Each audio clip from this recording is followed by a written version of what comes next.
So what does a dismissive avoidant want? What kind of relationship do they want? A severely dismissive avoidant person wants an ideal relationship that simply does not exist in the real world. They want a relationship that has no conflict, no disagreement whatsoever, no threat of emotional intimacy. And they want a relationship where there are zero, and I mean zero, expectations put on them. No expectations for physical intimacy, no expectations for emotional intimacy, and no expectations on the time, effort, and energy that they invest in the relationship. Any kind of conflict or disagreement, even the slightest disagreement, in the mind of the avoidant, it is an insurmountable problem. It means fundamental incompatibility with their partner. This goes back to childhood. This is a person that was emotionally neglected by their parents or caretakers. Their feelings were routinely dismissed. If they expressed themselves, not only were their emotions just completely blown off, they were often reprimanded for showing feelings. So this results in a person that believes that if they express themselves, they get emotionally rejected and abandoned. And also the lack of love caused them to feel like there was something wrong with them, that they are defective, not lovable. So a disagreement confirms these wounds to the avoidant.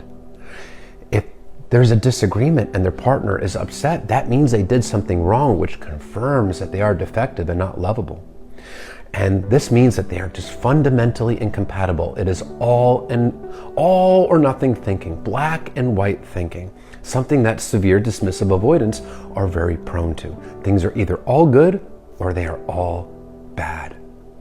So conflict is something that they just can't handle, and they think the ideal relationship involves zero conflict. The expectations is another major trigger for the avoidant.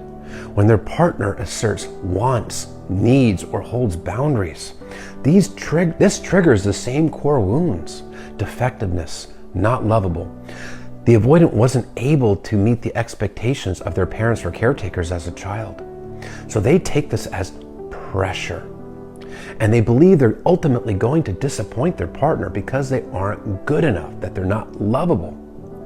They feel like they just simply can't give their partner what they need.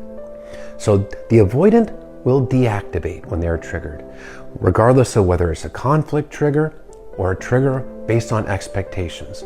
When they deactivate, they take their feelings for their partner, they bury them, they suppress them.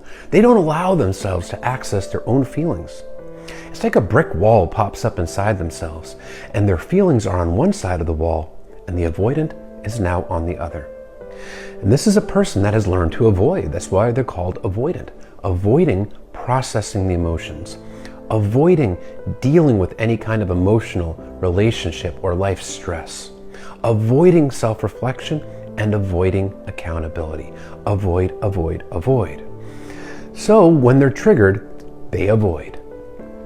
Now, in their mind, the relationship that they fantasize about, that they want, is one where they can get validation from their partner when they want it, when they seek it, on their time frame, on their terms.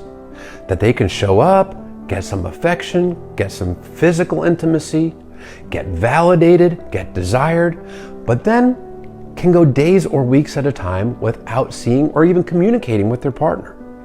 They want it on their terms, with zero conflict, zero disagreements, and their partner cannot express any wants or needs whatsoever. The avoidant gets their validation, and they get to feel wanted without letting this person in too close, without true emotional intimacy building. Anything outside of that is just overwhelming, is perceived as pressure, and wants and needs are a threat to the avoidant's sense of independence, a threat to their autonomy. Because when somebody expresses expectations or wants and needs, well, that's controlling, and the avoidant is losing themselves in the relationship, and they just can't deliver for this person. That's why they give these vague excuses like, I can't give you what you need. You deserve someone who can love you the way you deserve to be loved. They truly believe this because they truly believe that they are not good enough for a partner that has any kind of expectations, and they're not good enough for a partner that is emotionally available and shows them love. In summary, dismissive avoidants want a surface level relationship, completely surface level, where they get validation and have to give nothing in return.